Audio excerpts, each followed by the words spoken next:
question we have to ask now is, was the raid to arrest him worth the cost? And I also share the chairman's admiration for the military operation that took him out.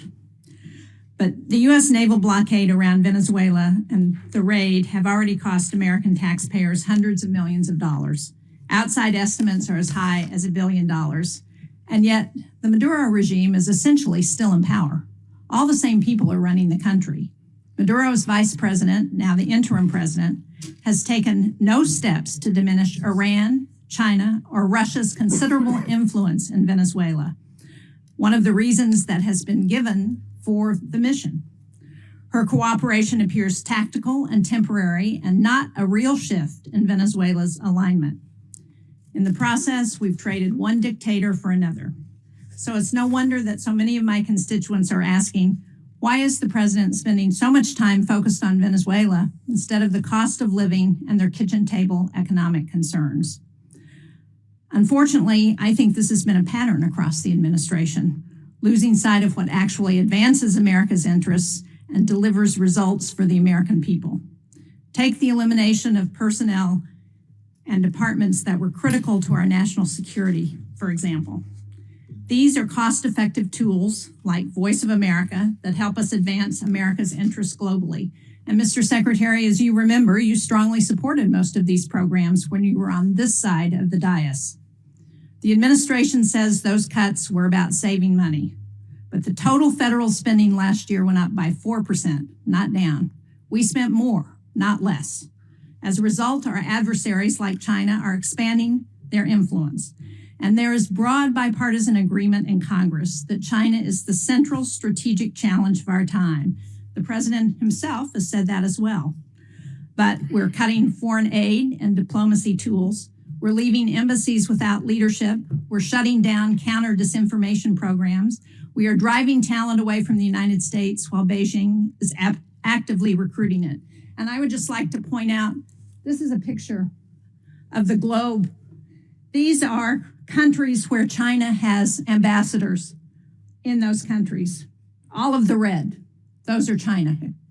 And places where their diplomats are on the ground, except of course for China, which is in blue, and they don't need to put diplomats there. This map, this is where we have diplomats. You can see the red is where we're filled, and look at all of the white, where we do not have ambassadors on the ground. We're even giving China some of our most advanced semiconductors. And after a year of tariffs that were supposed to make us stronger, China has posted the largest trade surplus in history.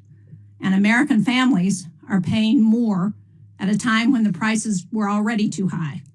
Since the start of the tariff campaign in 2025, U.S. manufacturing employment has fallen by anywhere from 50 to 70,000 jobs, depending on whose estimates you look at. That's a trend that undercuts promises that tariffs would bring factory jobs roaring back.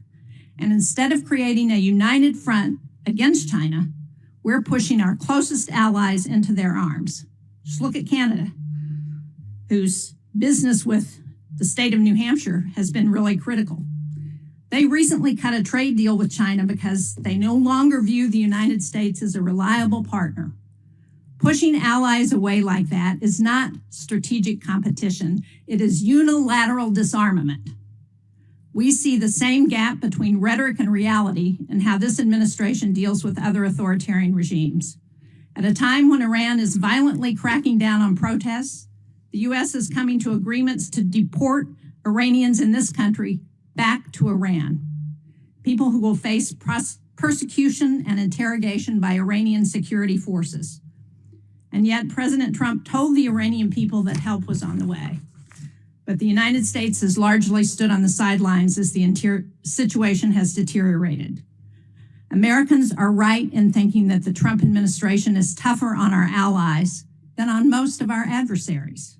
I just returned from Denmark, where I met with Danish and Greenlandic leaders. Senator Coons was also on that trip. He led it.